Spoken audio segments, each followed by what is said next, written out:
Hello, and welcome to the Thursday show. Thank you very much for joining me. I've got two excellent guests on today. Both have written new books, authors, both of them. Stephen Marche, a novelist, essay, and cultural commentator's new book is called The Next Civil War, Dispatches from the American Future. I had a fascinating conversation with him. And then I got to meet Etan Thomas for the first time, finally, growing up in Syracuse, New York. He was a big star, a basketball star, although I was already out of house. He's a little younger than me, but he was a big basketball star at Syracuse, where I grew up, as well as in the NBA. But he's also an activist and an author, and he wrote a book called Police Brutality and White Supremacy, The Fight Against American Traditions. It's just out now. An NBA veteran offering engaging interviews and reflections that explore police brutality, white supremacy, and the struggle for racial justice in America. Etan Thomas joins me. Stephen Marche joins me. Two authors, both on the show for the first time, both with new books, both my guests on today's episode. And since it's Thursday, that means we hang out tonight. I hope to see you at tonight's hangout. If you're a Stand Up with Pete Dominick subscriber, you'll be getting an email, as you do every day, with the show in it, and as well as a link to join us at that Zoom happy hour hangout. The Stand Up happy hour hangout tonight at 8 East. Hope to see you there. Next week's hangout, we're scheduled to be joined by the great Peter Coyote. That is Thursday, the 20th of January. I hope to see you there as well. And this Saturday, it is on King of Prussia, Pennsylvania. That's the name of a town, King of Prussia. And I'll be there with Christian Finnegan and Ophira Eisenberg. Really looking forward to performing with both those guys this Saturday night. And hopefully, if you're in or around that area, you'll be able to come out because we'd love to meet you. But I hope you're doing okay. I hope you had a good Wednesday, and I'm happy to have you here joining me listening to the podcast. If you listen on iTunes or Spotify or a podcast app, that is best. You can also listen on YouTube. YouTube.com/standupwithpete, and you should be able to ask your smartphone or your Google Home or your Alexa. You should be able to say, hey, play Stand Up with Pete Dominick, and that should work as well. Just a couple of shortcuts and ways that you can listen to the show every day and support it as well. Little shorter news segment for today's show because it's super late, because I went out for drinks with a guy in town who I've been arguing with at the board meetings. I've been arguing with on Facebook, and he and I said, we should grab a drink a while back. We finally did it, and we talked for like 2 hours, and it was, I think, productive, and hopefully he's going to come and join me on the podcast. Firmly believe that we should continue talking with people who we disagree with, even vehemently, and especially in our local communities and towns. I think that's a productive thing to do. I know it's not easy, but it's something that I want to keep making the effort to do. So that was a really good thing.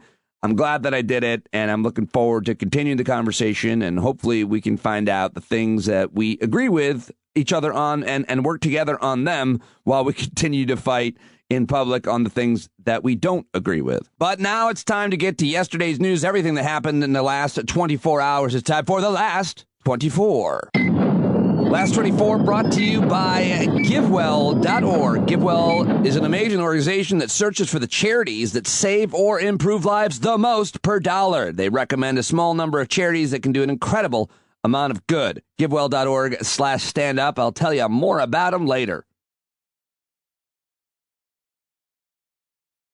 Certainly the most important issue facing Americans today continues to be Omicron and COVID, the Omicron variant of COVID. But I'll talk about that in a moment, because the big issue yesterday and continuing in today is the fact that President Joe Biden was in Atlanta making a big speech yesterday, making a pitch to pass sweeping electoral reform, threatening to end the filibuster so that Democrats can advance legislation if opponents continue to stall it.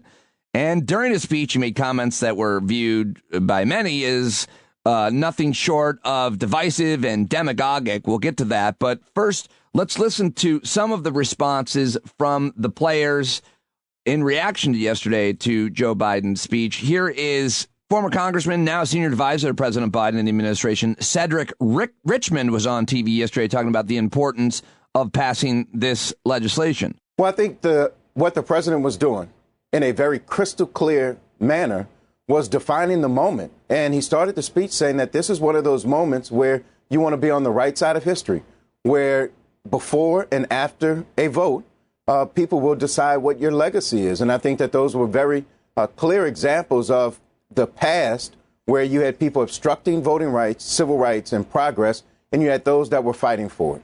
All right, and here's the man who arguably did more to make Joe Biden the president of the United States than almost any other, from South Carolina, one of the top leading members. I think he's the majority whip in the House. It's James Clyburn on CNN with Anderson Cooper.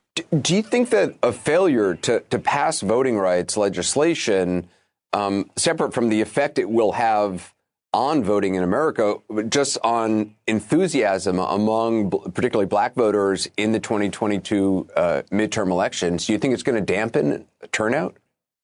Well, it could. It all depends on what we do over the next several months. So I don't think that's preordained. I also think, however, that this is a problem for the entire country, not Democrats, not black voters. This is about the democracy. Will we have free, unfettered voting in this democracy? And let's stay on CNN, where earlier yesterday, Jake Tapper on his program was really trying to make a point that he was making a criticism that Joe Biden's comments, his speech was too far. It was too harsh comparing. It was inaccurate to compare Republican leaders of today to the segregationists of yesterday. He tried to make that argument to one of the top senators in the United States Senate, Senator Dick Durbin of Illinois. Here is a few minutes of them. Are there not, Senator Durbin, are there not legitimate reasons that a senator, a Democratic senator, might be concerned that changing the filibuster rule will set a horrible precedent that Republicans will exploit to do something like pass a nationwide abortion ban or something like that, without saying that Kyrsten Sinema or Joe Manchin are like Bull Connor or Jefferson Davis? I think what it boils down to, Jake, is this. Take a look at the Senate. Take a look at our productivity. Take a look at our responsiveness to national issues. And what you're going to find is a big, empty, quiet chamber that doesn't go to work anymore. Why don't they go to work? Because everything requires 60 votes / beat a filibuster. And it's a 50-50 Senate. Even a majority doesn't work. You need 60 votes. And as a consequence, we don't respond to virtually anything. And I think what you're hearing from President Biden is a reflection of several things. The gravity of the issue when you have a former president of the United States with a massively bruised ego who's wandering around saying the election results were stolen, which is a big lie, and firing up state legislatures to change laws and restrict voting opportunities for Americans.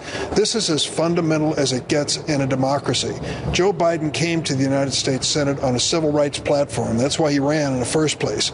And the fact that he shows emotion when it comes to the voting rights of Americans, I'm glad he did.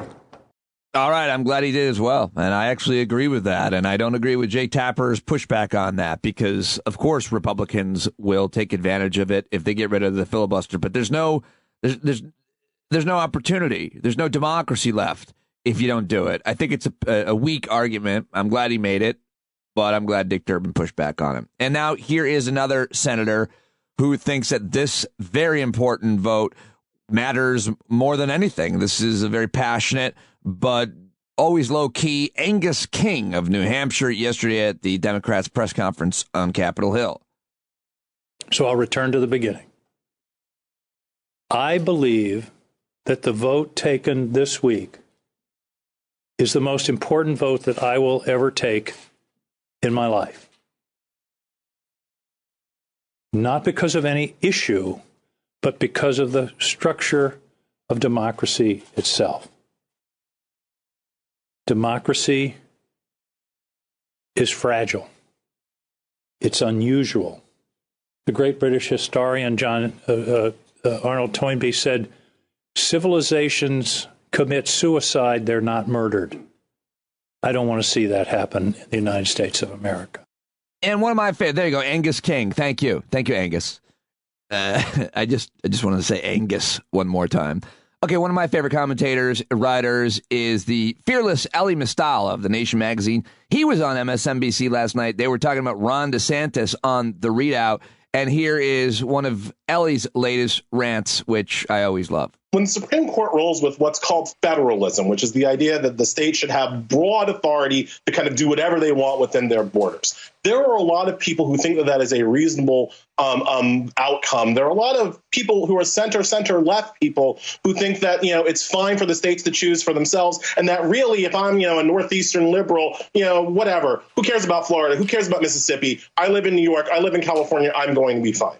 And there are a couple of real deep problems with that. One of them is that most African Americans in this country still live in the states where their ancestors were enslaved, right? If you look at the top states of African American population by population, you'll see Georgia, Mississippi, Louisiana, Florida. Like, those are the states. It ain't California. It ain't New York. It ain't Minnesota. It's these states. So when these Republicans, as you saw, I don't know if you saw Marjorie Taylor Greene yesterday, was just like, we just want a civil divorce from the rest of the country. When these white people in these states are talking about leaving, they're talking about leaving and taking their black people with them. Just like before. And I know that's going to hurt Ron DeSantis' fifis that I'm making this analogy or comparison between what they're doing now and what their ancestors did when they owned people. But it's the same thought process, that these states, these polities exist for the benefit of the white cis hetero males in charge. And it's not free for anybody else, not for the black people, not for the brown people, not for the women in these states. And so we can't, as liberals, we can't, as left of center people, just consign the South to its white supremacist fate because we cut off our left hand when we do that. We have to fight for these people. And that means that we have to fight the Supreme Court and fight their interpretations of federalism. All right, Elie Mystal on MSNBC, and now let's head into the White House press briefing room where Jen Psaki was also asked for a response. Everybody's saying that Joe Biden was too harsh, and he's being mean in his speech yesterday, and he's being exclusive. And, well, here's a question yesterday. Your response to Mitch McConnell today, who had some strong words for the president, called his speech a rant, incoherent, profoundly unpresidential, but he also accused the president of shouting that 52 senators and millions of Americans are racist unless he gets whatever he wants. Well, I know the president was asked about this and said, a version of this, I should say, and he said he considers Mitch McConnell a friend, and that is true.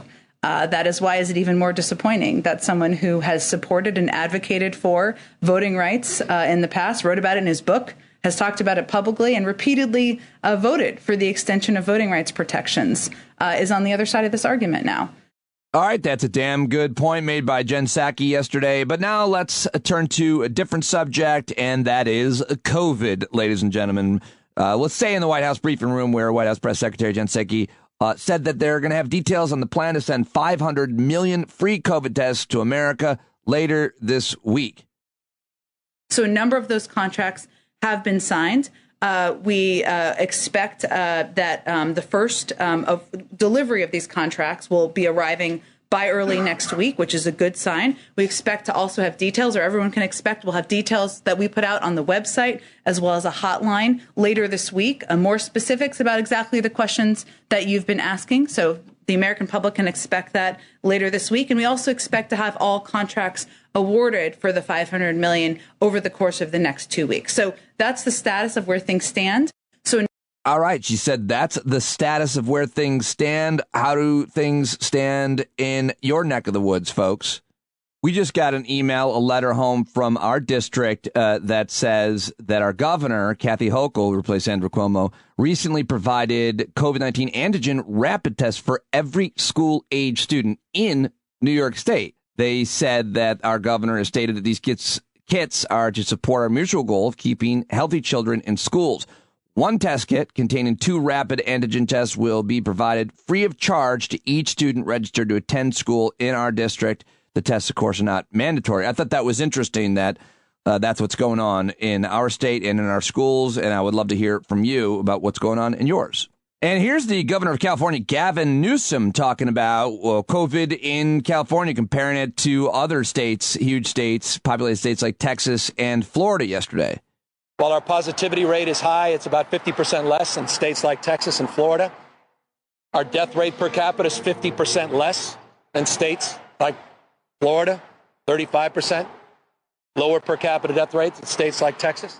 All right, Gavin Newsom yesterday, and now let's head over to MSNBC, where Chris Hayes had Andy Slavitt on. He is former Biden White House senior advisor for COVID response, used to head Medicare, Medicaid for President Obama.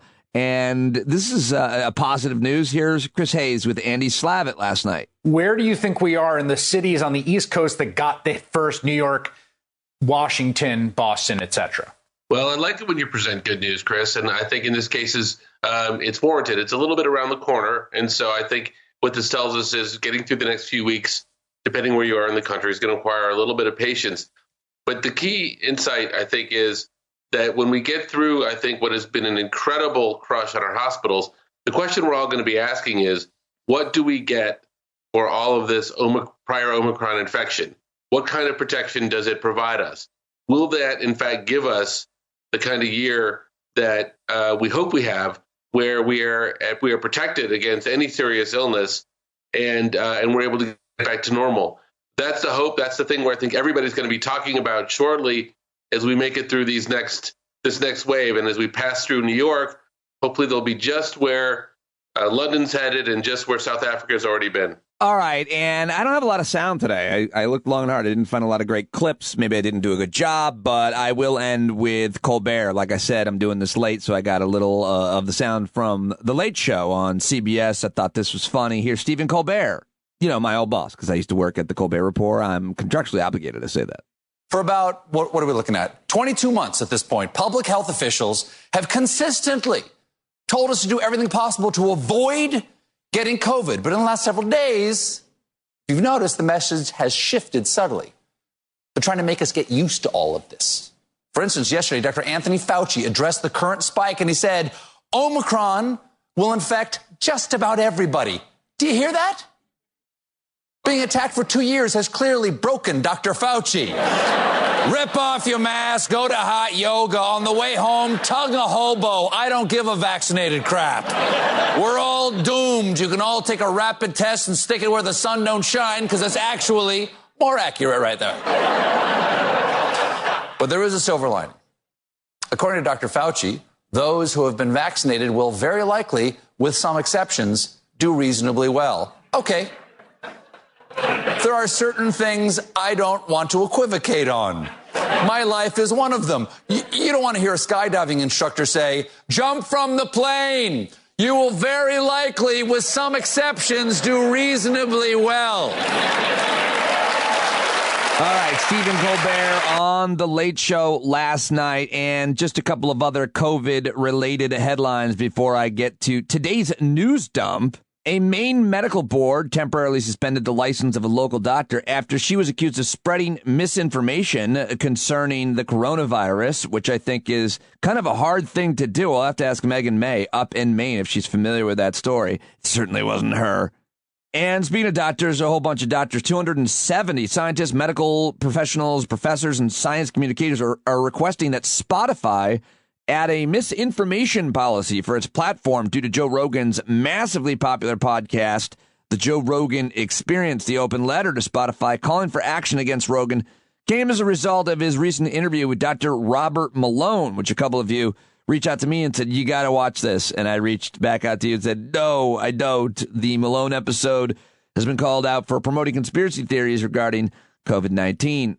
So that's an interesting story about this letter that 270 doctors have written. As we just heard from Andy Slavitt on Chris Hayes' show, the Omicron variant appears to be slowing in New York City and other major metropolitan areas, but not everywhere. Oregon has deployed 1,200 National Guard members to help overwhelm hospitals in that state.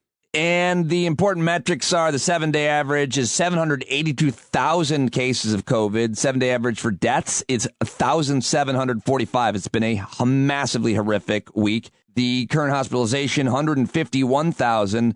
And fully vaccinated Americans, 62.7%, 15.2% got their vaccination doses this past week. And that is today's COVID News. And that will lead us into the news dump, ladies and gentlemen. I've got a lot more headlines just to mention to you quickly, rapid fire style. And our announcer, Pete Coe, took the day off, so we'll recycle an old jingle. No problem. Here we go. Selfie taking with a camel, duck lips having chump. The camel eats her face on today's news dump.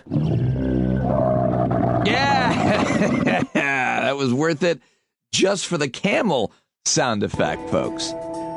Are you playing this game Wordle? I don't know that much about it, but I'm being forced to learn about it. A lot of people, I know Aaron Carroll is playing it. Maybe many of you are, but it's a free online game where users have 6 chances to guess a 5-letter word. It was made public in October, and apparently it's taking over the world. It went from 90 users at the start of November to almost 3 million at the start of this week. Grids of blocks that users share to show how a game unfolded, with the green block showing where the right letter has been guessed in the right place, have become ubiquitous on social media and more. And it's pretty cool because they don't, the creator of the game actually made it for his partner because I guess he or she liked crosswords, and he rejected a bunch of things you're supposed to do for a mobile game, including push notifications and ads and so much more. He just wanted to create a game that was fun and doesn't try to do anything shady with your data or your eyeballs. So Wordle sounds fun, sounds wholesome, and you're not going to be harvested for information and constantly annoyed to play the game. What's this? A decent story coming out of Ohio? The Ohio Supreme Court has struck down the Republican-drawn House and Senate maps. How about that? I think we got to talk with David Daly about this. The Ohio Supreme Court on Wednesday struck down state House and Senate redistricting maps drawn by the GOP in a 4-3 decision, ruling they do not meet constitutional standards against partisan gerrymandering. The court found that the Ohio Redistricting Commission drew districts in a way that may not represent the preferences of voters nationwide. A very important development story coming out of Ohio. Former girlfriend of Congressman and complete nut job and super asshole Representative Matt Gaetz testified before a federal grand jury on Wednesday as part of a sex crimes investigation into the congressman. So he is certainly not off the hook yet, and it's not looking good for Matt Gaetz, which is what I've been hearing for about a year. But the House Republican reportedly being investigated for several possible crimes, including obstruction of justice, sex trafficking of a minor, and apparently more. So it remains to be seen what his future holds. Hopefully it's jail. Just saying. I mean, maybe he's innocent, but I'm just saying. Probably not. All right, I got to wrap this up. Let's see. What else I got for you? NATO rejects Russian demands for guarantees. A new winter storm is headed toward the Midwest. The United States hit North Korea with North Korean officials with sanctions. And a big story from yesterday is consumer prices spiked 7% in 2021. But the question is, will they go down for hard goods? And I think the answer to that is yes. Will they go down for services is a better question. I think Derek Thompson writing about that over the Atlantic, but certainly good question to ask and think about. Senator Harry Reid lied in state in the Capitol Rotunda yesterday, and I thought this was an interesting story from the American Cancer Society. They're estimating nearly 2 million new cases of cancer are expected to be diagnosed, and some 609,000 people will likely die from cancer in the U.S. in 2022, according to a new report published Wednesday. And one of the most significant Native American leaders in the struggle for civil rights died in Minneapolis on Tuesday night. Clyde Bellacourt was his name, confirmed by Minnesota Public Radio. He was 85 years old, grew up on the White Earth Indian Reservation, co-founded the American Indian Movement in 1968, which began as a local organization, but over decades expanded to advocate for Native civil rights across the U.S. and Canada and around the world. A very important guy. I wanted to learn more about him and his death, as I often do. All right, like I said, it's a little bit shorter of a news segment today, but that's okay. It's time to get to my great guests. 2 authors, excellent guests, both joined me for the first time. Former NBA player and now activist Etan Thomas coming up. But first, I've got Stephen Marche, who is an author, written a great new book. But before that, I do have to tell you about my partner. I mentioned earlier it was GiveWell. I got confused. It's not GiveWell today, but you should definitely go to givewell.org/standup and donate now. If you haven't, sign up for a recurring donation. No, I've got to tell you again about Indeed, Indeed.com. You know, it's 2022, and this is the year you're going to make the leap and turn your passion into profit, but you need the right team to make it happen. Indeed makes it easy to hire and build a team with the right skills to make your dreams a reality. So if you're hiring right now, your company, your firm, and you need Indeed, because Indeed is the hiring partner where you can attract, interview, and hire all in one place. And Indeed is the only job site where you're guaranteed to find quality applications that meet your must-have requirements, or else you don't pay. Instead of spending hours on multiple job sites hoping to find candidates with the right skills, you need one powerful hiring partner that can help you do it all. And Indeed partners with you on every step of the hiring process. Find great talent through time-saving tools like Indeed Instant Match, assessments, and virtual interviews. Indeed delivers 4 times more hires than all the other job sites combined. And several listeners have already told me that it's worked to help them find valuable members for their company, their team. So start hiring right now with a $75 sponsored job credit to upgrade your job post at Indeed.com/standup. Go there right now, whether you're thinking about it or not. Just check it out. Click the link, Indeed.com/standup. Claim your $75 credit if you want it before March 31st. Indeed.com/standup. Terms and conditions apply. You need to hire. You need Indeed. All right, that's it. Now I want to turn to my first guest today. He's a Canadian. I think that's important. He's a novelist, an essayist, a cultural commentator. He's the author of half a dozen books. He's written opinion pieces and essays for The New Yorker, New York Times, Atlantic, Esquire, and so many more. He's the host of a hit audio series, which I previewed a little bit of it in my prep to interview him about his new book called How to Not Fuck Up Your Kids Too Bad. And it's really great from what I saw. I really like this parenting series, so definitely should check that out. But his new book is about the possibility of the Civil War in the United States. The book is called The Next Civil War, Dispatches from the American Future. He's on Twitter at Stephen Marche. Learn more about him and the book in the show notes. I thought this was an interesting conversation. It's an interesting book. The guy's clearly a really smart, sharp guy, and I really enjoyed talking to him. I don't really agree with a lot of the scenarios that he lays out here, and I tried to push him on them. It's all hypothetical, of course, but it's a great and interesting read, and I think a very important subject. You're hearing a lot of people talk about this terrifying issue, and I don't want to be a guy who tries to scare people. So I think we did a pretty good job. I don't think it's too scary. I think it's, but anyway, I'll shut up and let me play the interview now. Here it is, Stephen Marche. All right, so there he is, Stephen Marche. I've just told them all about you. What they don't know is you're a very handsome man. I like to start by hitting on my guess. You have a nice head of hair. You're Canadian, and you're wearing a scarf. So those are all before we get to civil wars, I think we should just allow you to defend all of the things they said about you right there. Well, it's an Arsenal scarf, so it's like halfway to a football hooligan, British football hooligan. Got it. I'm not even an Arsenal fan. Somebody just gave it to me, but I do like it. It's Canada in the winter. You know, you need to take the comfort where you find it. You know what I mean? Well, I mean, let's just start by talking about your heritage. You're Canadian through and through, and you've written this book about America's Civil War. I've just told everybody about. Where do you get off, and do you have a guest room?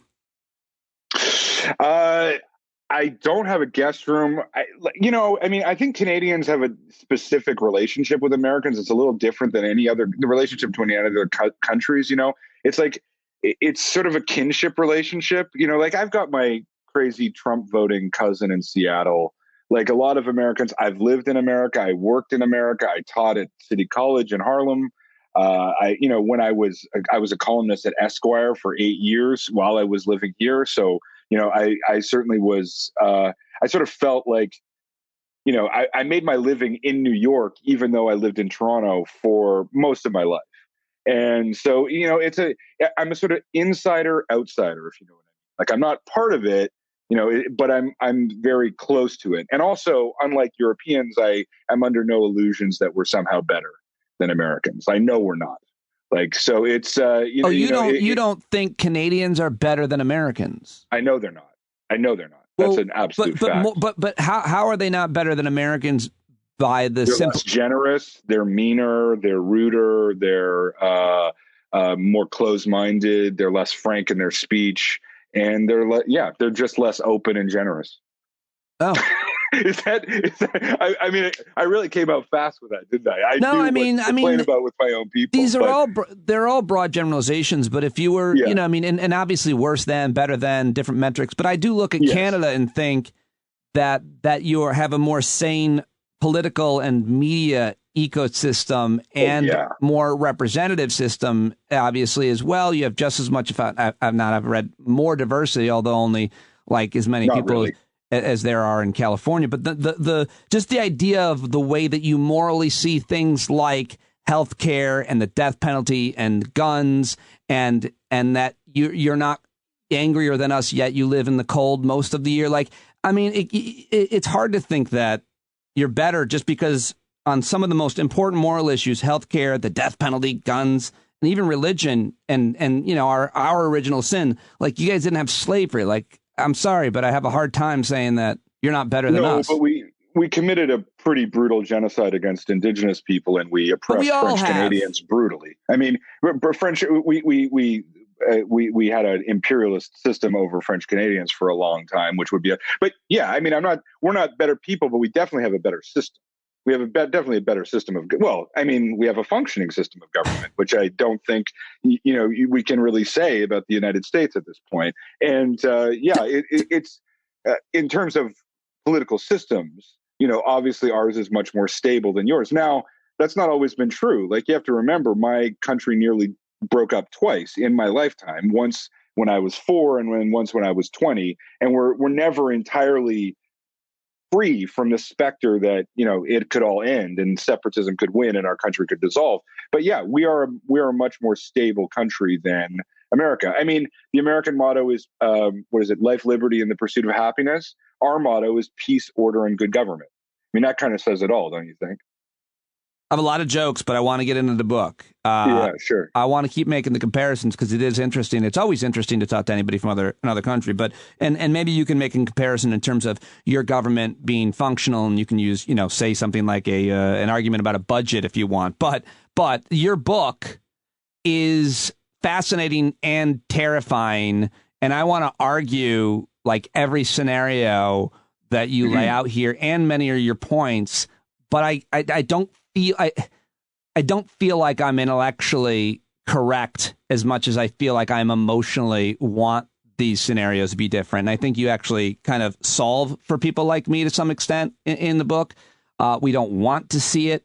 It's happening now. So how did you just tell me how this book is formatted, The Next Civil War? Like, how did you write this? Well, I based it on a short story that was written for Congress, actually, called, it was the one that was turned into that miniseries The Day After, where they just fictionally imagined what a nuclear attack on Lawrence, Kansas would be like, and just showed what it was like. And this was hugely effective. This was that story was one of the reasons the nuclear treaties were signed. And so it showed the cost. I think there's all this anger, and people really don't understand where it's going. So it's like, okay, well, let's see where it's going. Let's see what actually happens when a sheriff decides that they're not going to listen to the federal government anymore. Let's see what happens when a hurricane hits New York, which they think will happen.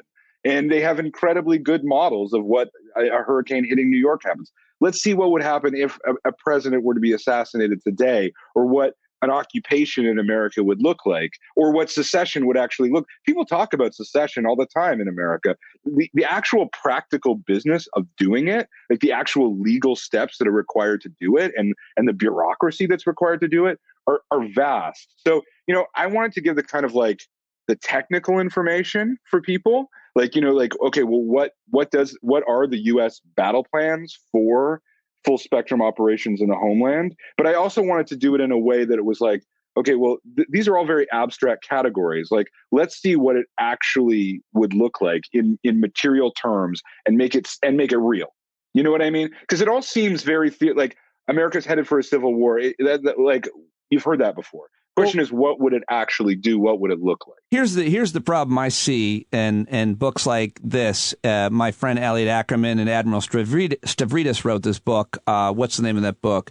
but basically laying China 2034. That's right, 2034. Yeah. Same thing with your book in that you are a very talented novelist. You've written 3 novels. I think what you have to prove to me here, a guy who reads only nonfiction, unfortunately, because I'm so insecure and I want to be able to do a good job here on this show for the last 15 years. And so I don't read enough fiction. But I have a feeling you actually did a tremendous amount of research before writing out and laying out these scenarios. You know, I see you coming in as a novelist who writes very terrifying and convincing potential scenarios, but how likely are they based on who you've talked to and what research that you've done? That's why I give those other guys credit, because, you know, they come from nonfiction. They come from the military. You're a great novelist, so you're going to spin a great story. This is an amazing read, but how much analysis is it based on?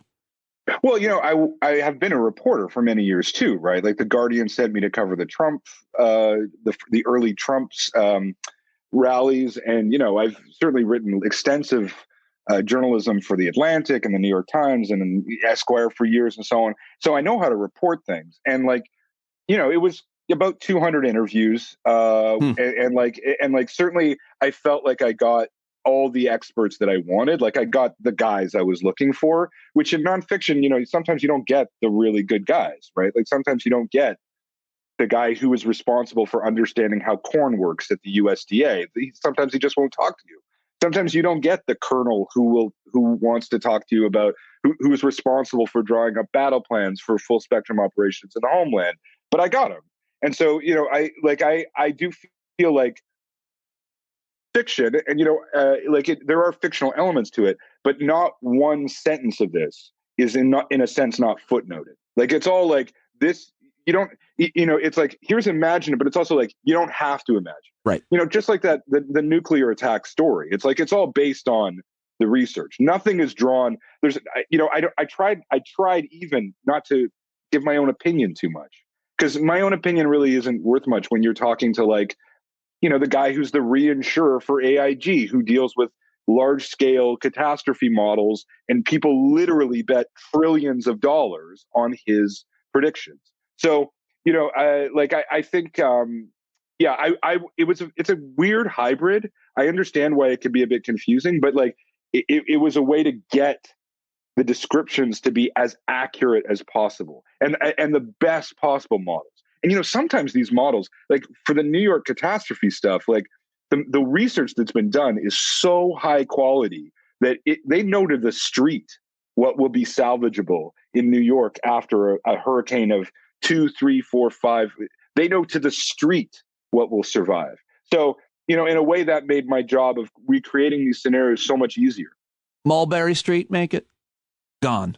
I can't remember. Underwater. No, Mulberry Street's gone for sure. No, I knew the answer to the question I was asking you because I talked to your publicist, who's the best in the business, Dave Cass, and said, you know, asked about how the book was written. I knew what you were going to say, but I thought it was important for people to hear that and talk about how you actually did do the research, talking to hundreds of analysts, experts, which is what I love to do here. If only I knew how to write.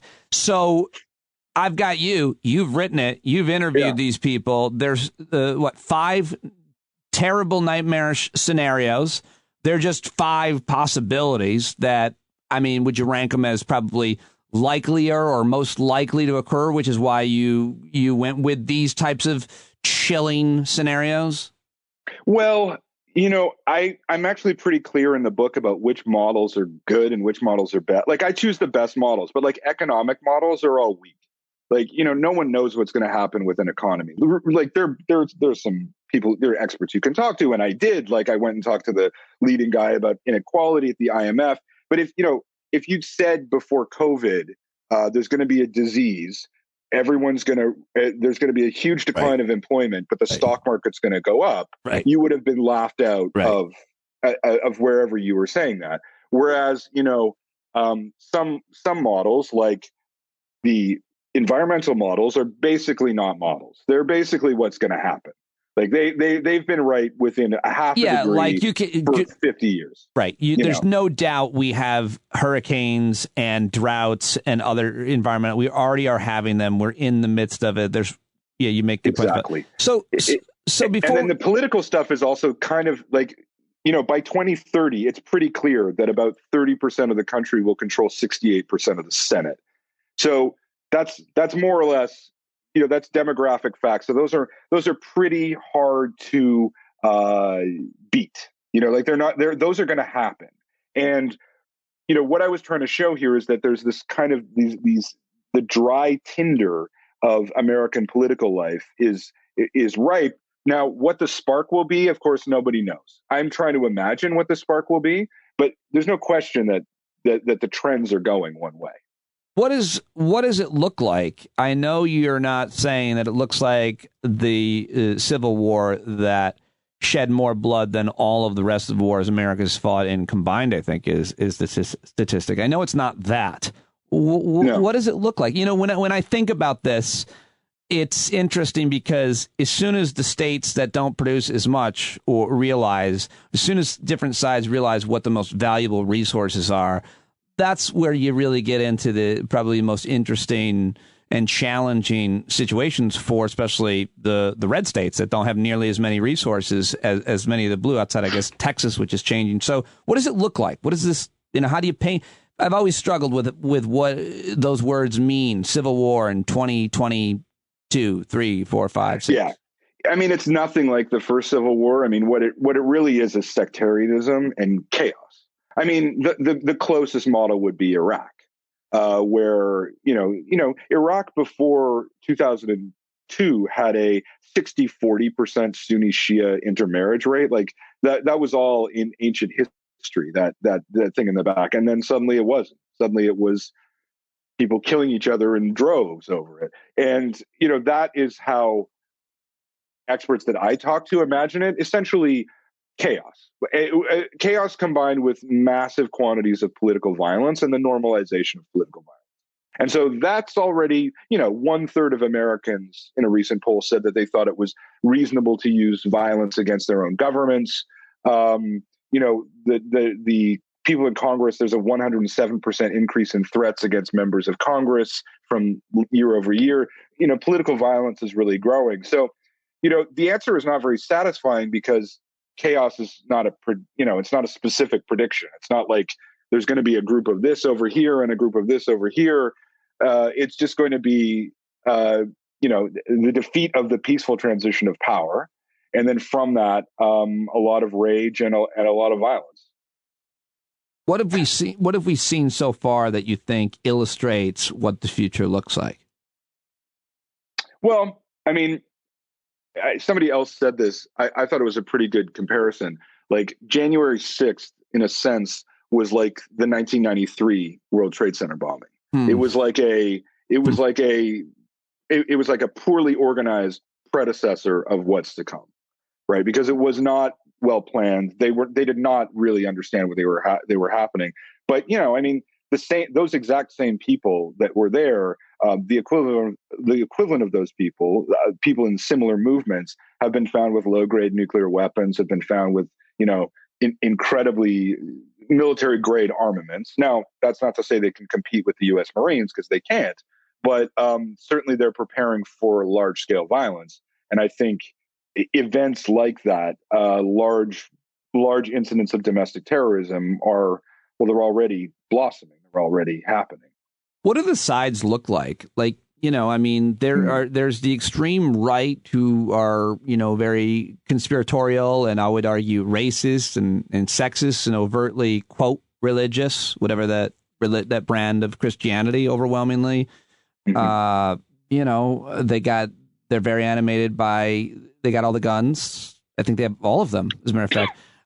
They've got There's a lot of them. It's hard to have all of them. With 400 million guns in America, it's hard to have all of them. And with the sexism comes actual, policy issues with gender discrimination, much less reproductive rights, abortion and everything. But there's that group, that I describe with those attributes.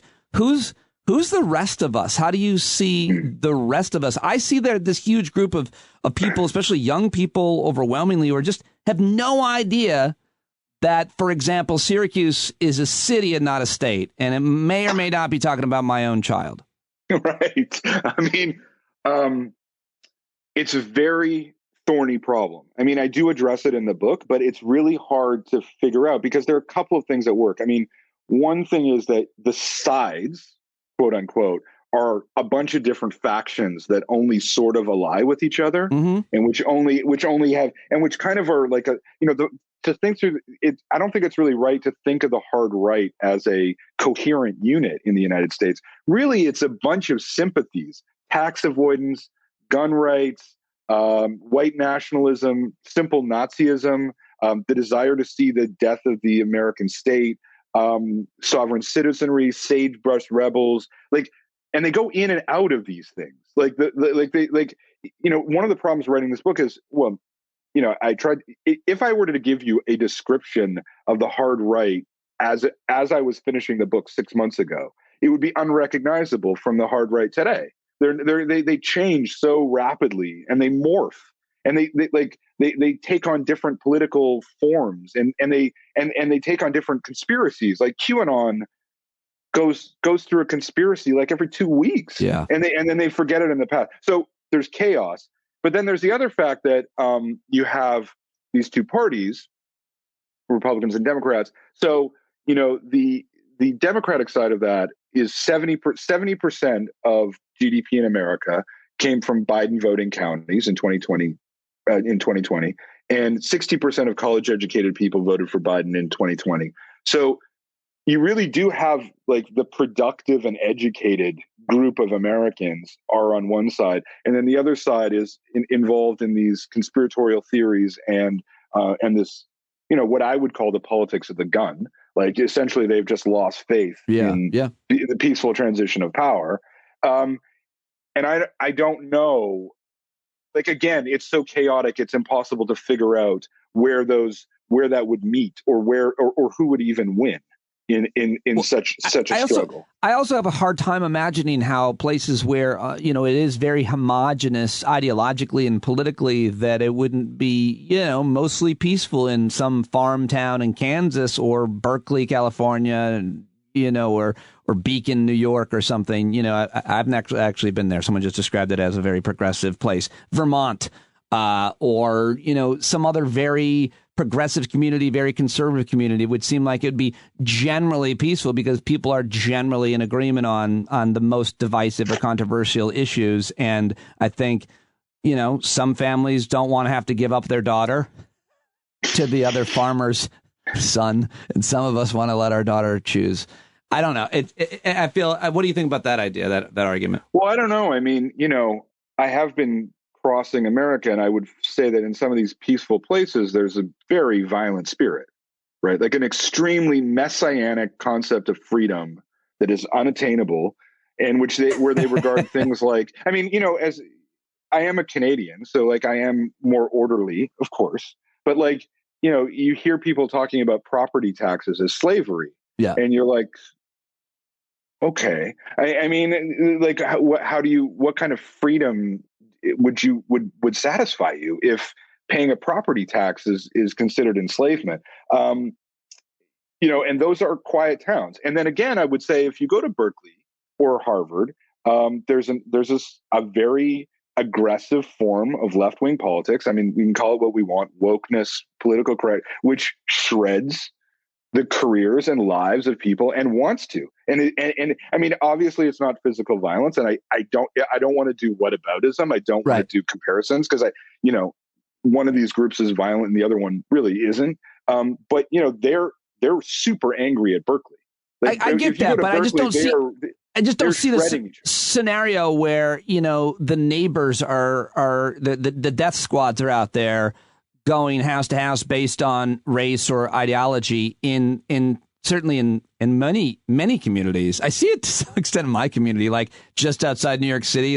My community is really at each other's throat, by the way, Stephen, I'm coming up with a new Facebook page. This is my new idea, called Clarkstown United, where the only rule is you have to be thoughtful in your discussion. That's it, or else you're gone. I mean, some of my friends in upstate New York, they are engaged in extremely, not necessarily violent, but extremely bitter political debates over school board trustees. That's what I'm doing right now. Right now, I'm the guy. I'm, me and the group are the tip of the spear against another group. We're in it. We have T-shirts and stuff. It's real. Right. I mean, it is amazing to think, even for me, like having worked on this for like 4 or 5 years now. Yeah. Where like to think of that happening in the Hudson Valley is just, I mean, it's like it really does shock me. Like, I mean, there's no question that it does. But there are these groups all over, and like they're really, I think when you have large mobs going to intimidate election officials as a regular thing, this is not once and then it was like, oh my God, we have to stop this. It's like, no, this is now part of the landscape. That happens in small towns, that happens in rural communities where where you would think it'd be quieter, but it's not. Like, and that is how democracy dies. No. When the people who were stewards of elections cannot do their jobs. I think the school board situation here is the most obvious example of what you're writing about, the beginnings of it, because it's so local and we are the same people. We're not talking about Christian versus Protestant, Jew versus Muslim, Sunni versus Shia. We're maybe it's more close to that, as you said. We're talking about like white Italian guys like me against other white Italian guys, and it's something, eh? Yeah, it's something, and I think we know what it is, and it's a radicalization, and we can talk about what radicalizes people. But let's get back to your book, which is, let's try to sell this baby, because there's 5 different dispatches and a conclusion, and I thought maybe you might want to pick one and get into it just a little bit. How about this? I'll say the chapter, the dispatch 1, and you could just give a line about it, because I think that might be a really sure. The table of contents makes me buy the book alone. The Battle of the Bridge. What is this scenario? This is a sheriff who, there are many sheriffs in America who believe in interposition, which means they're supposed to resist the federal authority, and they believe that they are essentially the law unto themselves in their own counties, other than for, I think there's 5 different laws that they can't follow. And so, there have been many cases in the United States where sheriffs have decided just not to follow federal law. Right. And eventually this is going to lead to the military having to step in. And what would that look like? What does a military intervention on American soil against rebels look like? And it's very, very difficult, because the American Bill of Rights is so explicit, and there's the emergency protocols are extremely technically difficult. So it's a legal quagmire as well as a military one. So it's about that. And therein lies where your research of our system comes from. Great. Well done. Yeah. Perfectly succinct too. Dispatch 2, A Portrait of an Assassination, Stephen. Right. This is about radicalization. This is about what we were talking about. How do people get radicalized? Sometimes they're not even parts of groups. I mean, that's the thing that I talked to an anonymous Secret Service agent. They have to be anonymous to talk to people like me. And, what they're afraid of is stochastic terrorism, which is people who just go on the internet and radicalize themselves and then go out and shoot people. And it's, because of technology, it's essentially impossible to keep track of everyone. And so they have an incredibly good system. Like, they spend $1 million a day to keep the president alive, and that involves a lot of craft. Like, they are extremely good at their jobs. I think it's extreme. Nothing's impossible in this world, but it's highly unlikely that a terrorist group will kill a president. But some kid with a pistol could. And it was sort of like, what is the fallout of that? I think. By the way, I thought you were going to say, and it's not a terribly unreal scenario, is the Secret Service agent, him or herself, is the radicalized person, which is why they have to constantly be vetted. But those procedures have been in place forever in the Secret Service, long before this. So, someone didn't, kidnap your kid and say, They've thought through all that. I mean, the fact that they can take a president to Baghdad. I mean, I talked to a guy who said, how do you take a guy into Baghdad? He said, Baghdad's easy. That preparation is, we're prepared. We know better. Right. Like, we know better than them. Like, but it's like, it's when he stops in at a Jamba Juice and shakes hands. That's when what you don't know. But they have plans for that too. Why you got to name a Jamba Juice of all places? That's what I imagine, a shooting at a Jamba Juice. You should have gone with, of course, Chick-fil-A. It was way more obvious. Well, that would have been too political, right? I mean, that would have been too much of a choice. But that would have clearly identified which party the president. Well, I think the Jamba Juice is a more progressive hangout than the Chick-fil-A. I think you've lost either way on either choices. We have to cut through the middle. But no, a great, yeah. Anyway, Portrait of an Assassination. But it's also about the fallout from assassination, which I think at this point would just radicalize people even more. Like I don't think if Biden were assassinated today, God forbid, there would be grief from the Republicans. I really don't think there would be. Overwhelmingly, no, is what I would say. Unfortunately, yeah. I mean, my understanding is there was a high percentage lack of grief when JFK was assassinated. He was both beloved and hated. I forget what. Maybe it was a very small percentage, and I have no idea what I'm talking about. But it was not the politicians anyway. Like it was not the Republicans. Right. The Republican leadership was certainly in national mourning. Yeah. Which I don't think would happen if Biden or if Trump were assassinated. The outbreak, rather the fall of New York, is Dispatch 3 in your fascinating book. That's the one that kept me up at night. I couldn't really sleep for a long time while I was writing that. I mean, it's so hard when you're talking to these this guy in Ames, Iowa, who knows about corn, and it's just like what the food supply chains are like, what the economic instability is like, and of course the super vulnerability of New York to hurricanes and to climate change generally, which is really, really problematic. Well, scare me. I think we can imagine, especially based on Hurricane Sandy, what happens in New York. It gets flooded. But scare me with the corn thing. Why am I concerned about corn? It's in everything. Corn is everything. Corn is like the oil of food. Everything is made out of it. All of the packaging is made out of it. Corn and soy are food, and they are that's not pleasant to organic people. But Frank, in terms of large scale, what people eat. That is food. And, it's supported by the Midwest, which, the American farmers are geniuses. They are incredible innovators. And they have, I think the yield is 9 times what it was in the 30s per acre. They are incredibly good at it. But the water supply in the Midwest, they're using up the Ogallala Aquifer.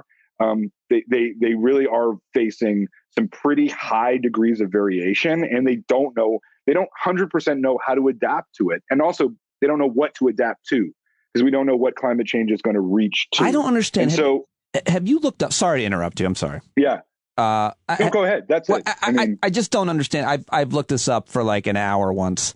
We have too much water in certain parts of the country, especially in the Northeast, and not enough water in other parts. We have pipelines crisscrossing the country carrying oil and gas and water. Why can't we send our water to Iowa? And the answer is tenfold, of course, but apparently it would be very, very difficult to do. Have you ever looked into that? It's strangely. Oh, yeah. I mean, the reason you don't do it is because the whole basis of American life is cheap food. I mean, if you want it, you can do that if you want to pay $28 for a cabbage. Right. Like rain-fed fields for growing corn, like cheap corn is America's gift to the world. Like they are 40% it's 40% of the export crops of export staples in the world come from the United States. Like it would be a global catastrophe if the corn supply in America collapsed. And, when it did in 2012, there was some spike in the food prices, about 7%. But really, basically, Obama stepped in and just paid the money to make sure that corn stayed reasonable, because it's such a linchpin of everything. They can ship water around, of course. They can do miracles, but it's a question of the cost. I love how you said Obama paid it. Well, he had no choice. I mean, like him. Yeah. Like look. Listen, well, it was his decision. Listen, I'm gonna get to. Well, I'll cover this. No, I know exactly what you meant. And I know I covered it at the time. Well, listen, I know you got to go. You got 18 other interviews for this amazing book, so we could spin the wheel on the other dispatches that we didn't get to. But let me close on a note of American hope. Can you give me some hope here at the end of our conversation, or should we just sell the book, scare the hell out of them, so you got to buy it to read the conclusion? Well, the hope is Americans, right? I mean, the hope is that Americans are the great people of reinvention, and they had a revolution at the beginning that they built from nothing except their own ideas of how to run government for people.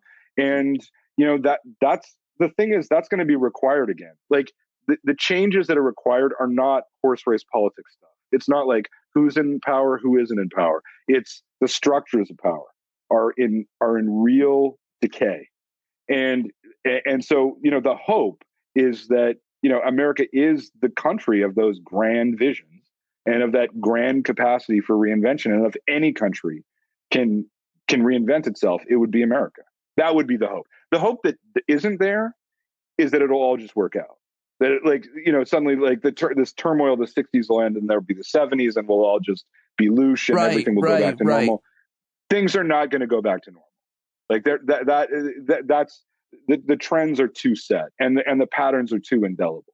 Like real structural changes are going to be required. Indeed, I agree with that. I can't see it any other way, and that's why you got to get active and do something, especially at the local level. I say it pretty much every day. Stephen, it's so great to talk to you and get to know you. I can't really fun. Wait to talk to you again about your audiobook on parenting, which is really good. How not to fuck up your kids, right? Is that what it's called? Too bad. Too bad. How not to fuck up your kids. Too bad. Because you're going to fuck them up. But you just want to make sure you don't do it too bad. Yeah. I'm looking forward to talking to you again, and I'm sure everybody's going to love this. And the book is really, really good and scary, but important. I think really important. Why do you, real quick, why is it an important book to read? Well, the crisis is here. Like, I mean, I think we keep reading and hearing, like, is America going to face a crisis? It is. It is. The crisis is now. Like, and what the decisions that are made now, like Biden is running government as if it's all going to work out. And that's not correct. Like he needs to use this brief window of peace to prepare for more peace, to get to calm the violence down, the violence that's coming, to get it, to stop it before it starts. And that to me is why the book needs to be read. Thank you very much, man. Great to meet you. And I look forward to talking to you again soon. Really appreciate it. Talk to you soon. Well, what did you think of Stephen Marche, who joined me for the first time? That conversation, that book, The Next Civil War, Dispatches from the American Future. Again, he's a first-timer here on Stand Up. We always love to let first-timers know how much we appreciate them. Please tweet him at Stephen Marche, StephenMarche. Go to the show links, show notes, and follow him there and let him know that you heard him on the show. Okay, well, now is a really special treat for me and hopefully for you as well, because my next guest is a former standout athlete his whole life. Grew up in Oklahoma, but he went to Syracuse University, where I grew up. And, I was already out of high school and out of Syracuse by the time he was playing there, but I was still following Syracuse basketball, and he was one of the best players ever to play there. He played, I think, 11 seasons in the NBA as well.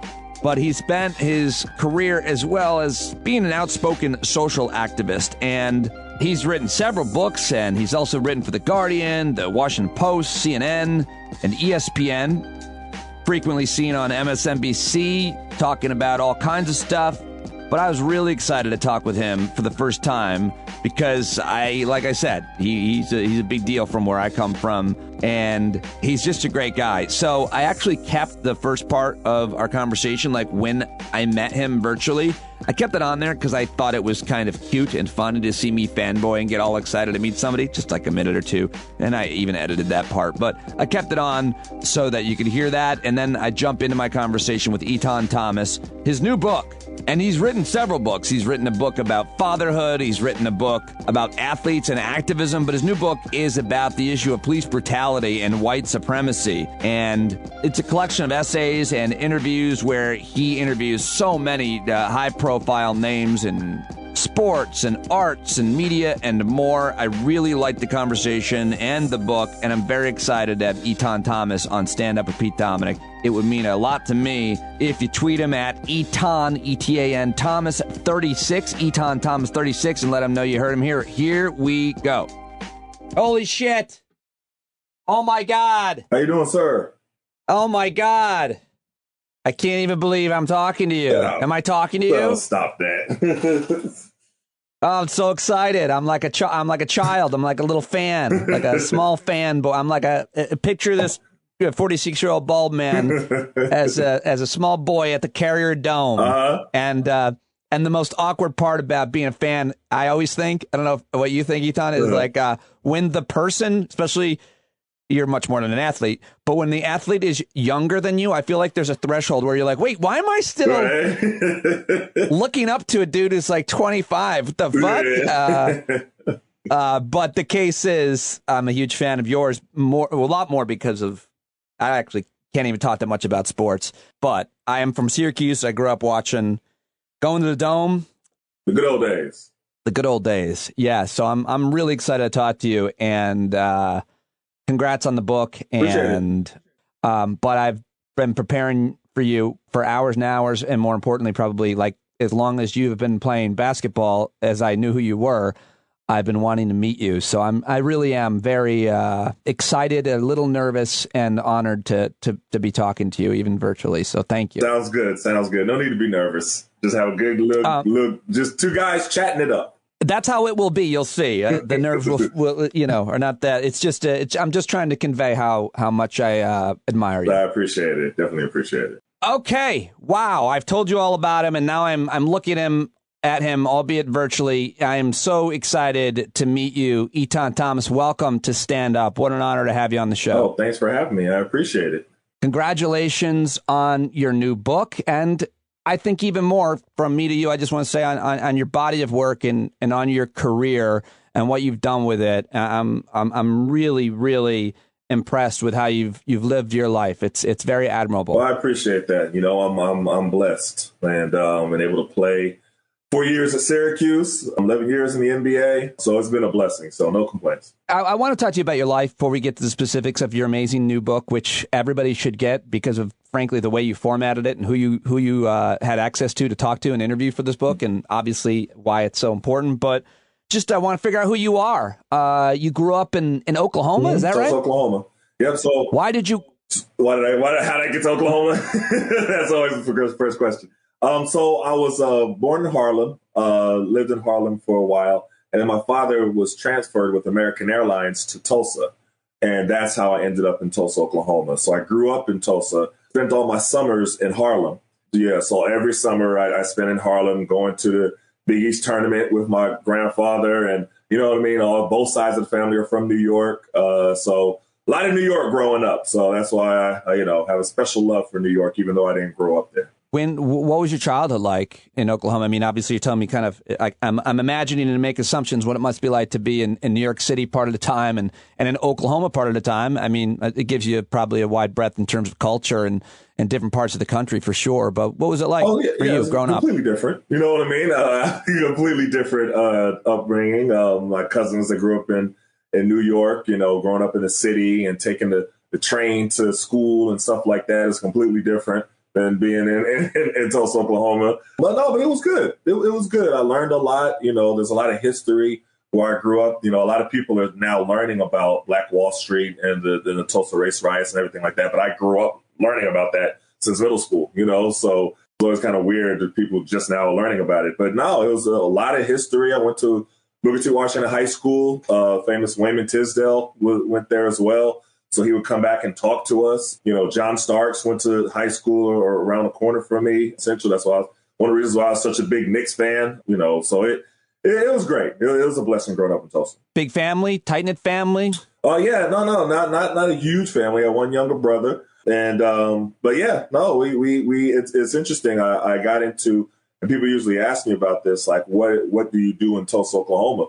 You know what I mean? And people, that's always one of the questions. I was like, well, there's a lot, I had a blast to have a lot of friends back in Tulsa, keep in contact with and things like that. They cheered me on when I went to Syracuse. At first, they booed me because I didn't go to OU. I will say that. A lot of people wanted me to go to Oklahoma University, and I'll never forget, it was the state game. So the state game, the top high school seniors are all playing the state game, and they're introducing all the people and where they're going to school, and they introduced me. And then they clapped and they said, going to Syracuse University, and the whole stadium booed. Wow. Everybody booed. But, it wasn't in the cards for me to go to Oklahoma.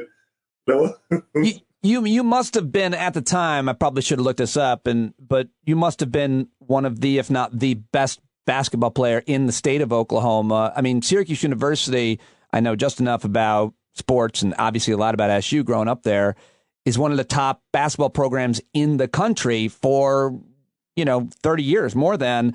And so you made the right decision for yourself. You understand why anybody's upset about that. That's fine and fair. I'm sure you didn't take it too personally, but like you must have been like Oklahoma famous at least. Oh yeah, yeah. And in my high school, we won, back-to-back state championships. Yeah, so we were pretty good. We had a special team.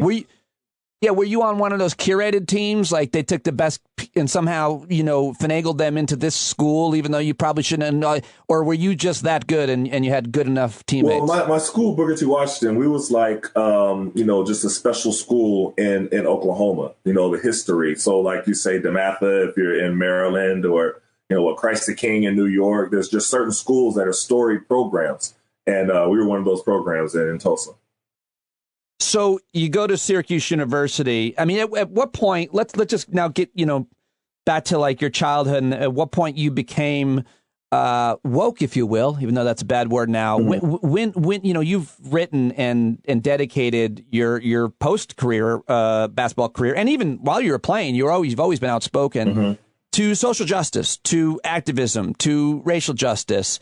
Where did it start? Did it start in a home where your parents like educators and mentors and say, read this and do that? Or was there, crucible moments? I know some terrible things happened to you in high school. Yeah, a little bit of both. My mother was a teacher in Tulsa Public Schools, so I grew up having to have, book reports in the summertime. You know what I mean? That's what happens when you have a mom as a teacher. But yeah, no, it kind of catapulted when I was in high school. I got into speech and debate, and I would write speeches and perform and debate and things of that nature. And I had an incident where I was stopped by the police, mistaken identity. They had me on the ground. Back then, whenever they would stop a black man or, on a policeman, the first thing they would do is tell you to get out your car and sit on the ground. So that was like the routine.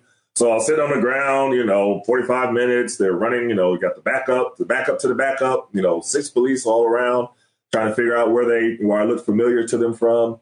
And, after a while, long story short, they figured it out as from the papers because I played basketball. They, kind of told me, all right, stay out of trouble. Going about your business. And I was so pissed. I was like, wait, that's it? You're not going to apologize? You ain't going nothing? So I wrote a speech about it. And I started performing the speech all over. That was my, for non-speech and debate nerds, is your original oratory. And so that was my original oratory. And I started performing it and then getting a lot of attention from it.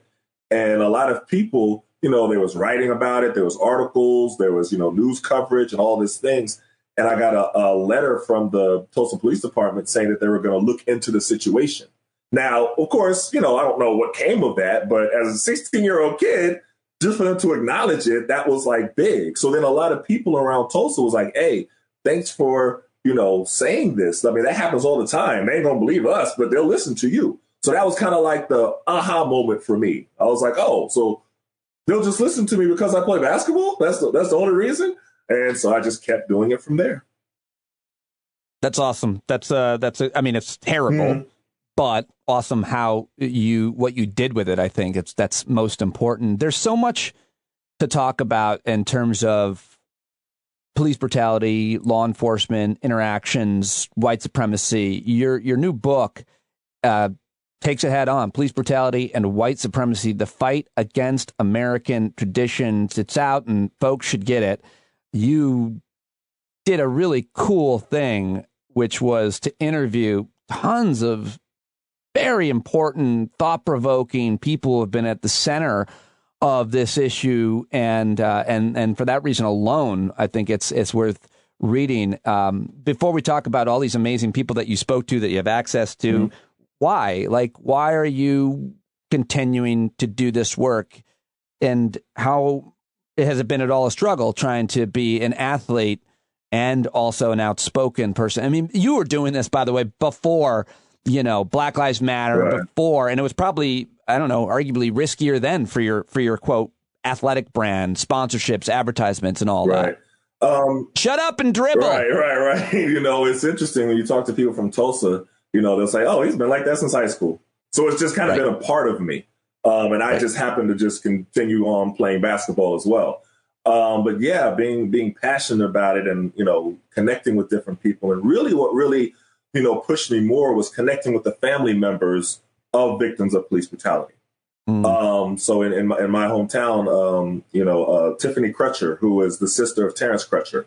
And if you heard that story, he hands up, the police, his car was pulled over, had been stalled, it wasn't working. And he saw the police coming up. He thought they were coming to help them, but, they were, did your hands up, everything. Helicopter came. Officer Betty Shelby ended up shooting him and killing him. So his twin sister, I've known since middle school, like literally since middle school.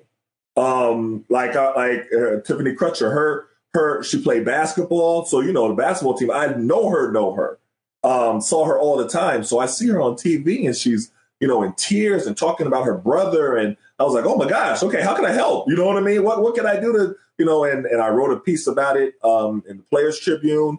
And then I started writing about it and, talking about it and going on CNN, going on MSNBC, you know what I mean? Having her come on with me and we're talking about the case and everything like that. And really just connecting with families like that. Like I've had so many different instances like that with like Eric Garner and his daughter. I've done so much work with her and, Trayvon Martin's brother and everything. And I wrote about it and interviewed them for my book and then, pushing with them for causes. And the thing about it is all of them, and I've worked with almost, 10 different people, a dozen different people, and they're all fighting for laws to be changed in their particular cities. They're not fighting for sensitivity video training for police or anything. They're fighting for actual laws to be changed and comprehensive structural reform of the system. So that even, I when I give the as much of a benefit of the doubt as I can to law enforcement, and I'm sorry for interrupting you there. No problem. I just want to say this to get your response. It's when I bend over backwards to give the benefit of the doubt to police officers, especially police officers of color, minorities. It's even if you're a good apple, the system makes you a bad apple because if you want to do the right thing, the system prevents that, and there aren't structures in place, and we know that, and you've been writing about it. You write about it in this book, so we're talking about real, actual reforms, not just body cameras, not just some of these, around the edges. What do you think, though, is the main obstacle for that? Because the law enforcement, specifically their unions, have so much power. It seems unbreakable to get even the lightest of reforms. And as soon as you get it and start talking about it, people start screaming about, well, you don't want police anymore. You don't want and it's just like we can't seem to have a thoughtful conversation. What do you think the obstacles are right now to reforms? Well, I interviewed about 4 different police officers in this new book. And I'm always reiterating, it's not a matter of being anti-police. A lot of times when you're talking about social justice and talking about police brutality, it's automatically, okay, would you hate all police? Like, no, it has nothing to do with hate. It's not anti. It's just you want police officers to be held accountable so they can work in a functional society. There's no aspect of society where people can do whatever they want to and not be held accountable. Nowhere. I mean, if you're a parent and you have kids, you don't let your kids do whatever they want to do and not be held accountable. It's just, it doesn't work that way. Maybe the more powerful you are, the more likely it is. But yes, I mostly agree. Okay, in theory. Right. So it's a matter of, police officers want for other police officers to be held accountable. Sometimes the things that go on make it more difficult for them to be able to police because it creates society. And they understand that. I mean, you can hear it straight from them when I'm interviewing them in this book. And so there's a lot that needs, challenging qualified immunity, which necessarily means that it gives the police, carte blanche to do whatever they want to do and not be punished, not seriously punished for it. That's one of the things that are preventing a lot of police officers from being held accountable. And a lot of times we're making so many little, I don't want to say meaningless wins, but they're so minute to the bigger picture. Like you said, victory is saying that now this police department uses body cameras. Like, this is, you know what I mean? Okay, it's a win, but it's such a small, step in what we really need to be able to accomplish. And, dealing with and doing a lot of work, and specifically with police officers and police departments all across the country, they want things to be able to function in where it's not a combative situation. That's what they want. That's what they communicate. And now the ways to get to that, there are a lot of different ways, but one in particular, they will all agree that they wear too many hats, that they're responsible for too much, that they're being asked to do things that they're not trained to do. So a lot of the discussion has been, well, if you're not trained to do this, then you shouldn't be in charge of this department, and there should be somebody else who is the person that you call if this happens. So what we're talking about is mental health issues.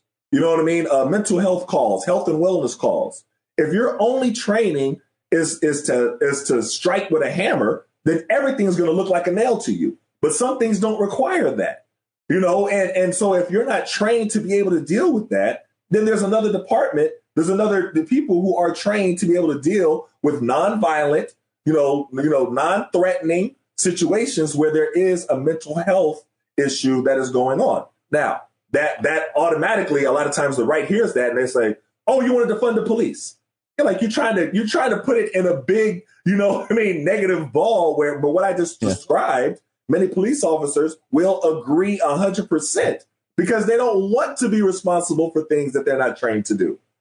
But but when you get to funding, when you get, to that discussion, then everything changes. But so much stuff is politicized where it doesn't become about the actual issue and getting actual results. It's more of digging into a position that is a lot of times a creative position to create, this is why we need this person elected because they take this position, even though your position has nothing to do with the actual solution that needs to happen for the situation. And this is an example of that.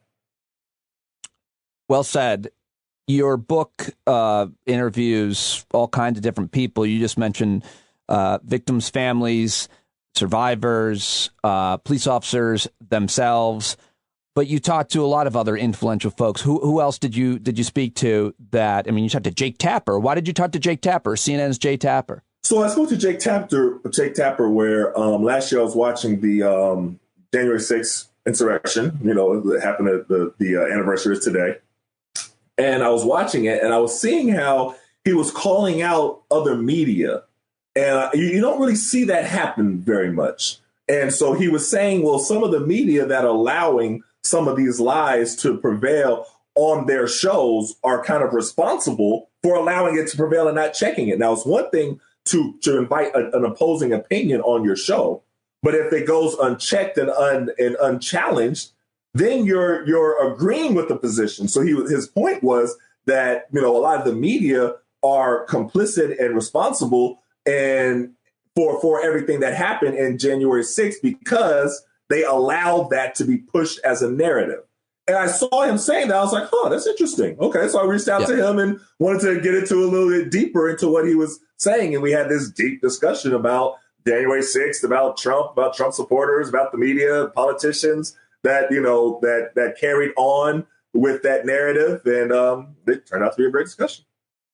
Talked to Steph Curry, talked to Fred Hampton Jr., Chuck D, Isaiah Thomas, Sue Bird, Jamel Hill, and Yamiche Elsindor. My friend Tim Wise, I'm so glad that you're connected with him, of course.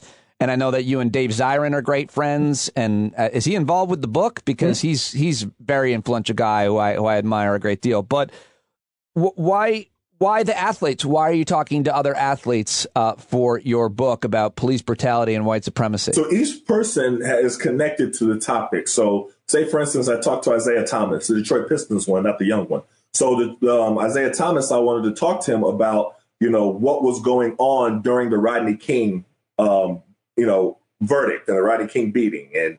And so I took him back there because he's playing there, and that was in his time. So we're talking about that then. Talked to Mahmoud Abdul-Rauf about, him not standing for the national anthem and everything that was going on and the backlash that he received and why he took that position and the history of white supremacy and tyranny that happened in the country and what. So we've had that discussion. Each person was kind of connected to a topic that I was speaking on. I spoke to Sue Bird, and she spoke the whole time about white privilege. and how she is in her, and she's sitting in her privilege, and she wants to be able to say, okay, this is wrong. I see that this doesn't apply to me. You know what I mean? But the people that I have been around, it does apply to, and I can stand up and say that this is wrong, and people will hear me differently because I am saying it. So her and Kyle Korver both kind of echo those same sentiments. So the athlete voice can really be utilized in different ways. And the athletes do have a voice and they have a platform, and each platform has its own, specialty, if that makes sense. For sure. Yeah, no doubt about it. Depending on who they are and what they've seen, especially. But I always just think, just as a person with more opportunity, with more privilege, you whenever you can create that opportunity or give that platform to somebody else, even if you haven't gone through, like white men, me, like I don't, my voice on some kind of adversity doesn't matter as much, because not being a victim of sex crime or racial injustice or something. But we should be talking to people who do have that voice and have had that experience. And I think that's probably where our responsibility lies as the whites, as the privileged folks. But let me get back to the book and to you on that issue, because you stood for the national anthem probably thousands of times over your career. I'm sure they played it at your high school games, especially because they were probably so high profile, a lot of people there. And of course, your college games, your pro games. When, if at all, did it make you, if it did, at all uncomfortable to stand for the national anthem? Maybe uncomfortable really in high school. I would say maybe even middle school, 8th grade. And I started reading the third stanza, and that was the third stanza that was taken out. And I saw that, and I remember being in civics class, Miss Boyd, 8th grade, and I was like, wait a minute. Why is this in here? And why I started asking a lot of questions. I was like, so they took that version out. That version is specifically talking about slavery and championing it and everything like that. Why wouldn't they just make a whole new song? Like, why would they still use this song and just take that version out? Why wouldn't they make a new version and create a whole new one that was encompassing of everyone? And we want to, but why still this one? And we had this big back and forth about it, because at first, when she heard me say it, she was like, okay, well, you can't be anti-American. It's like, well, no. It's not about being anti-American, but you have to look at somebody else's perspective. So we had Native American, I'm in Oklahoma. So we had a lot of Native American people in our class. And I'm like, well, how do you think they feel when they hear this? Do you think they look at it the same way that you're looking at it? And there was this big discussion, and that was my first time really, it was like unraveling as we're being taught it. And so from that point on, I started looking at it a little bit differently. So then fast forward, when Kaepernick happens and he's taking a knee and he's explaining everything, and I automatically hear, Trump saying, oh, well, he's anti-American. Trump supporters saying, oh, well, it's against the military. Oh, it's against. Yeah. And I was like, oh, wait a minute. That's not what he said. It took me right back to 8th grade, where I was like, well, wait, I didn't say all of that. I said this right here. Yeah. And there's nothing more frustrating about any debate or even argument when the person is saying that you said or even had an intention that you didn't. But it's an effective way to counter somebody's marketing campaign, much less social justice message, which is to say, I'm taking a knee because of the injustice that is occurring here and here. And they say, why do you hate the troops? Right. It's like, wait, I was not ready for that. This has nothing to do with the troops. And, by the way, that's, I don't know if you're familiar with Andrew Bacevich, but he is a former military man, West Point guy, and been very critical of the patriotic pornography, the jingoism that takes place as a form of recruitment before every athletic event, and just that it becomes about the military. That the fact that the Star Spangled Banner is somehow specifically about the military is a thing that I think has been connected in many ways to sporting events where they honor the military. It's so much more than that, but you're not allowed to talk about that. Right. You don't get your point of view on it, I guess. It's in speech and debate, we call it a straw man's argument. And that's what it is. It's like you create an argument that the person didn't make that's so ridiculous that it's easy for you to try to, attack it, even though that wasn't the person's actual argument. It's a tactic for speech and debate. Yeah, for sure. And it is utilized quite well on this issue, for sure, on all things about racial injustice, much less the issue about the Star Spangled Banner. What did I've always wanted to talk to Jamel Hill. I've never talked to her, but you did for your new book. She's been a very powerful voice over the past few years. What did you learn from her? So it was interesting. So we first talked about, remember she got in hot water a little bit when she called Donald Trump a white supremacist when she was working with ESPN. And so I asked her, I was like, well, you know, it kind of proved you right there, didn't he? After a while, like, I know you got in hot water at the time, but now, and so we talked about that at first. And I was like, did ESPN owe you an apology? Did they, you know, and she was like, it's kind of water under the bridge. But a lot of people would say, well, you know, it's hard not to make that connection, you know, at this point, looking however many, you know, time later. And so we started talking about, you know, the history of Donald Trump and why she said that. And then we started talking about January 6th insurrection and what led up to it. And then we had an interesting conversation. We talked about the double standards that exist in America. And, you know, she said, well, could you imagine the police reaction if it would have been us down there storming the Capitol? Like, how do you think they would have reacted? Like, she said, even if we had the thought bubble that we were meeting and we said that we might do something, they would have immediately reacted. But it's really... Hey, fella, did you see that thought bubble over there? Let's get him. It's really an example of, you know, white privilege, because we wouldn't have the privilege, you know, and for Black families, you know, there's things that you heard about the talk, and we have to have the talk with our children. And part of the talk is you can't do what your white counterparts do. So you'll be in school sometimes, you'll see your white counterparts do something. You better not try to do that, because the punishment will be a lot different for you. That is a regular talk that we have to have with our children. Now, looking at January 6th, at the insurrection, yes, if that would have been a whole lot of Black people storming the Capitol, it would have been a complete massacre. That's storming the Capitol. So people who don't live in D.C., so I live in D.C., I'm here. So when you go by there, right, if you're even walking around and you say something, it's like a policeman will all of a sudden pop up out of nowhere. And you were like, whoa, where did you come from? And they're like, do you have any business here? And it's not, and by the way, it's not just, you know, it's certainly not just minorities in that case. I was on a fucking scooter. I was this guy in this vessel, as you see, a 40-year-old white guy on a scooter, and I was like spinning around. You know, those scooters, I don't know how you feel about them, but I love them. I hear you. And so tourists love them. And Capitol police officers were like, "You're coming too close." Yeah. Like you warned me, and I was like, "They don't play. I'm on a scooter." Yeah, they don't play. They don't play is the point. Yeah, they don't play. So, I mean, by the way, I mean, it's always hard to prove that negative if those were Black people.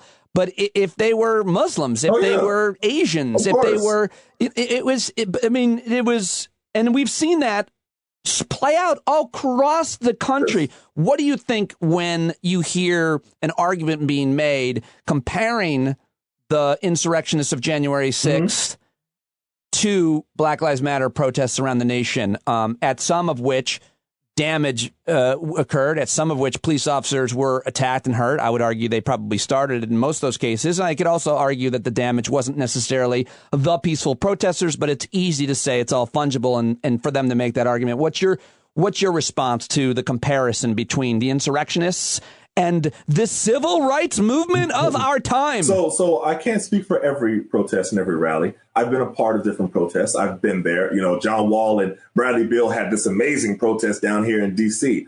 It was great. Black Lives Matter protest. People, they marched, everything. It was wonderful. So I've been a part of protests where I've seen we have water bottles and signs, literally. It's peaceful. You have some people chanting. You have people, you know, walking around, everything. And the police come as the aggressors. The police come and say, move back, and you'll be tear gassed in 5 minutes. Like, I've seen that with my own, you know, eyes.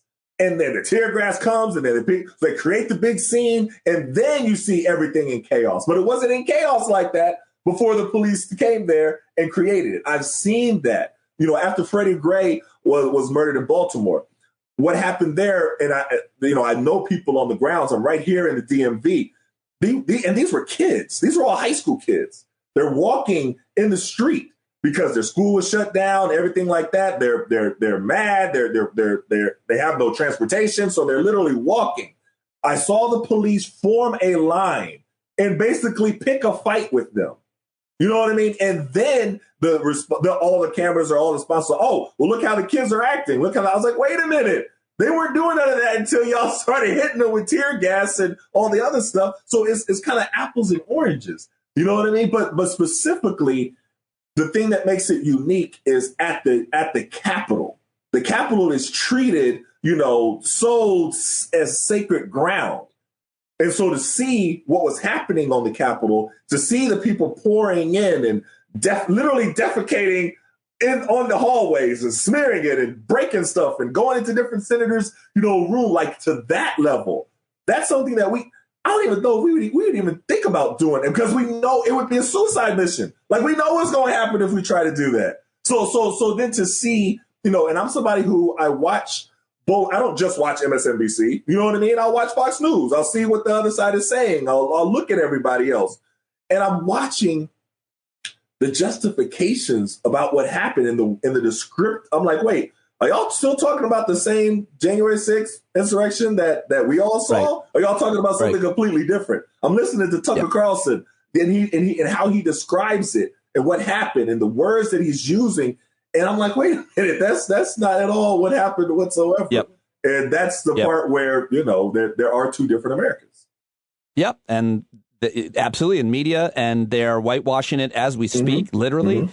And not to mention the people that were literally being attacked, several Republican congressmen saying they never felt unsafe, or it was basically a bunch of tourists. And it's like, it'd be like, I don't know, people in the buildings on 9/11 saying, come on, it was it was an accident. Right. It was the pilot error or something. It really would be. I don't think I'm being hyperbolic there, but I would push back on when you said, because I asked about the comparison between Black Lives Matter, the movement and the protests, and the Capitol insurrection. And I would you said apples and oranges. And I feel like that doesn't, I think you can do better because the insurrectionists were animated by what they thought was from a lie from the president. The election was stolen.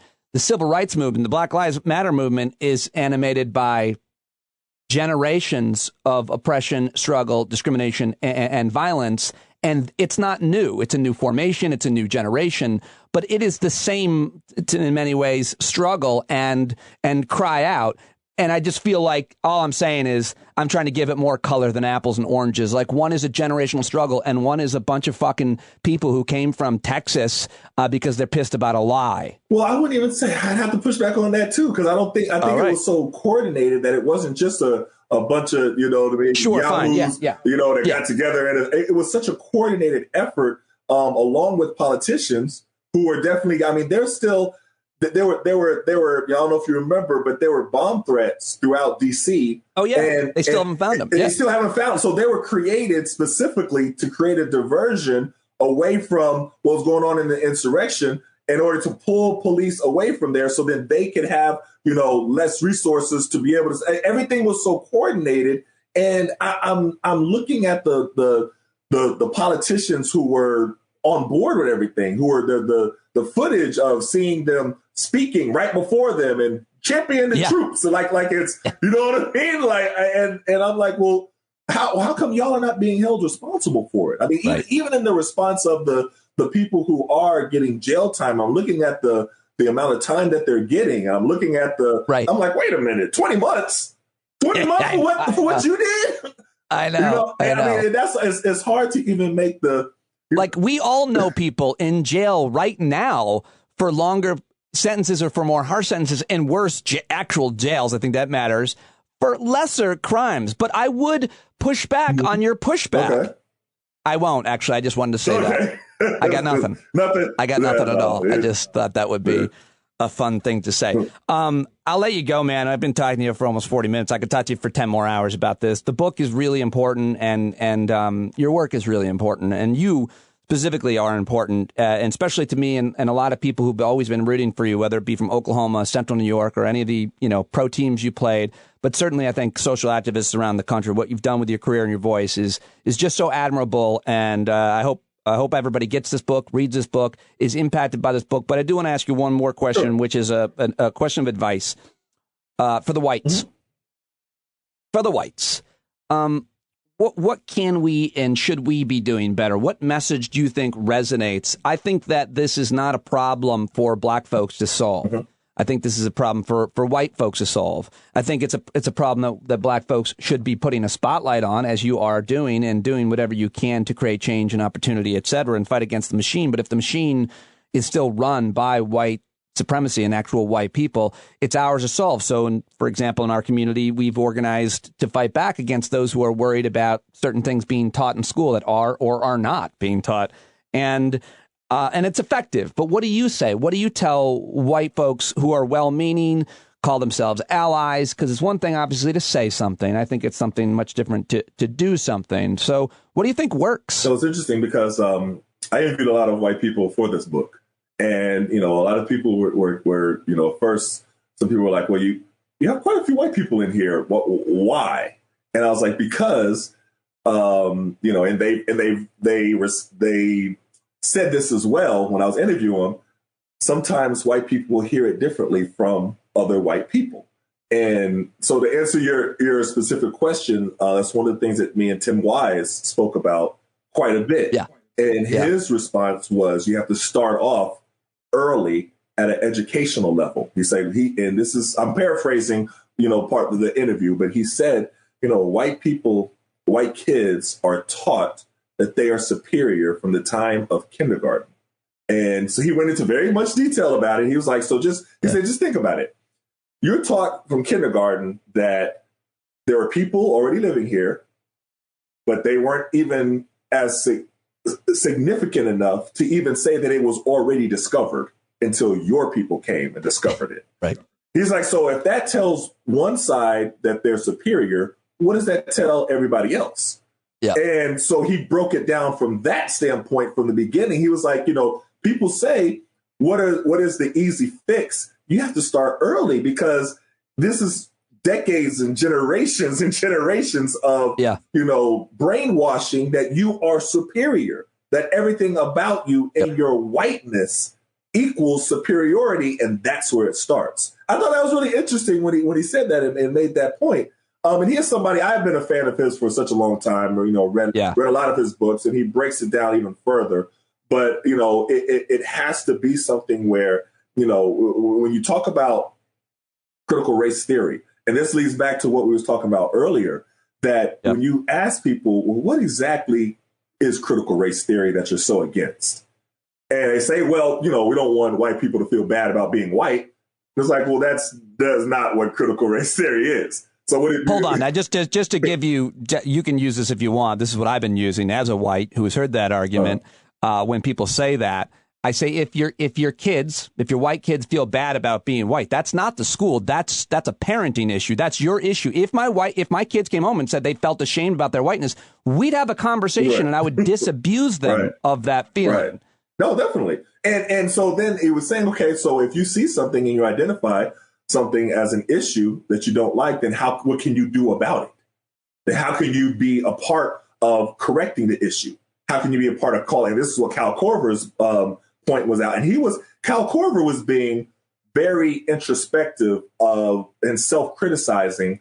And he said, listen, I know all of this, and I still didn't choose right. He talked about his friend, his teammate, two instances, like Thabo Cephalosha, if you remember, when the NYPD broke his leg. He's like, and my first thought was, well, what did Thabo do to get his leg broke?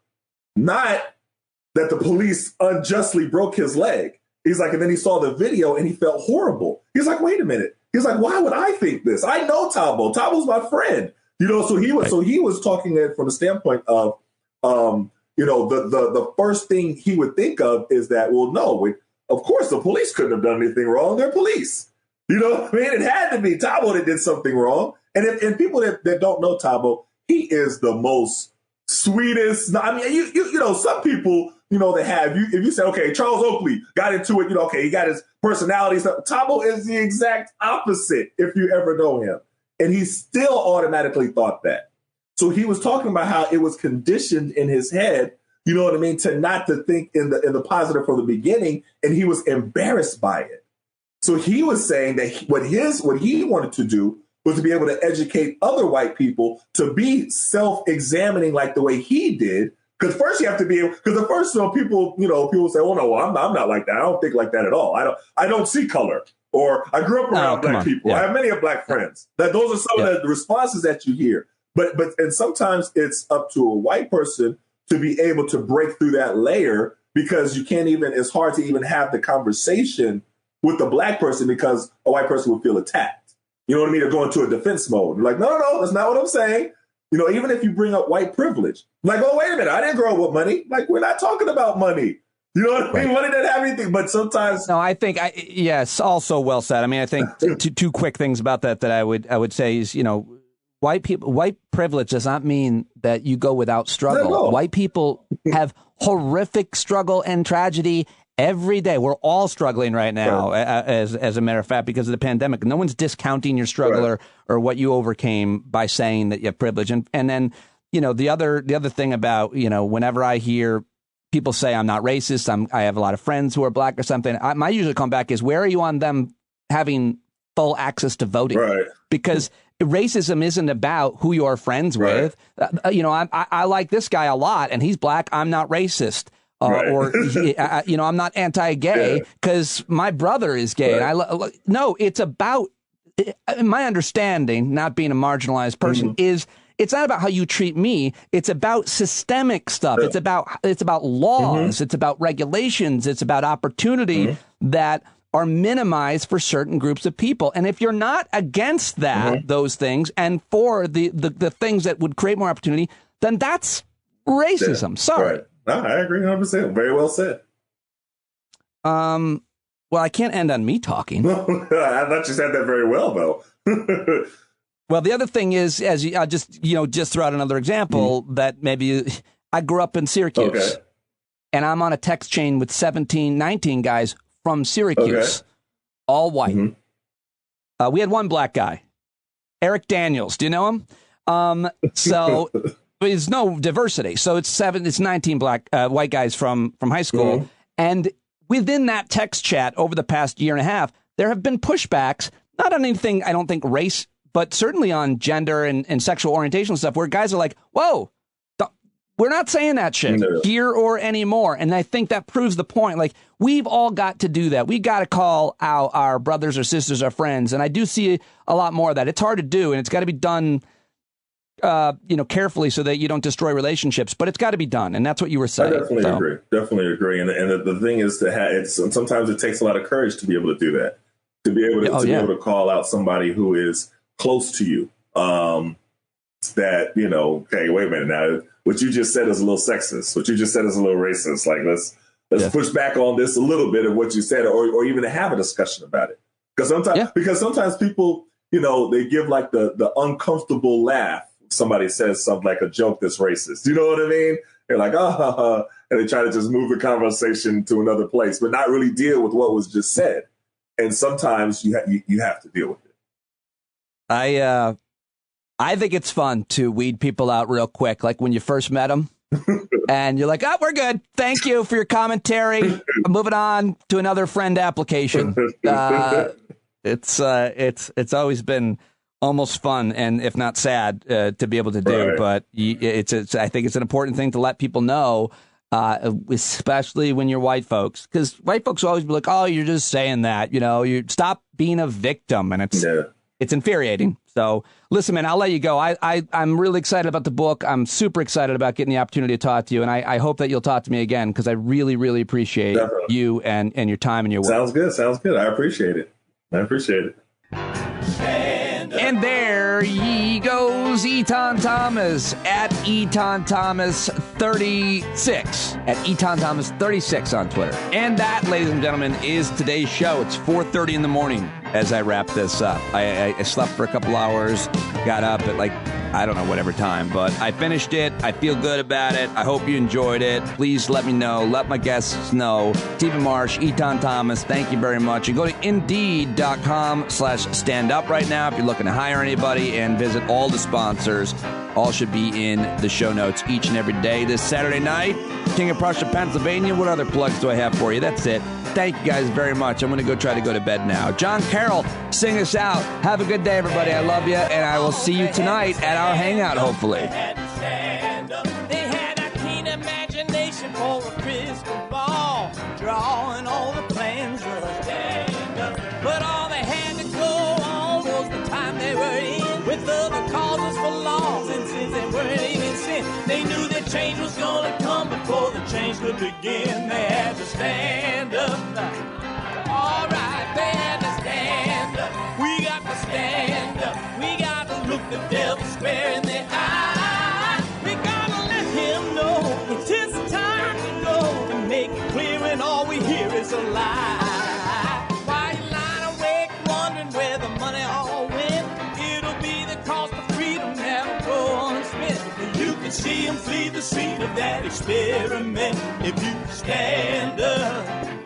All right, we got to speak up, we got to reach up and raise your voice in every way you know how. Don't be toes up, you got to show up. Ain't no better time to do it but now. No need to pledge allegiance to no wanton tribe. Rise up, show obedience to the voice inside, and listen well and it'll tell you not to run and hide. It says stand up. Stand up. Got to stand up. Ooh, come on, just stand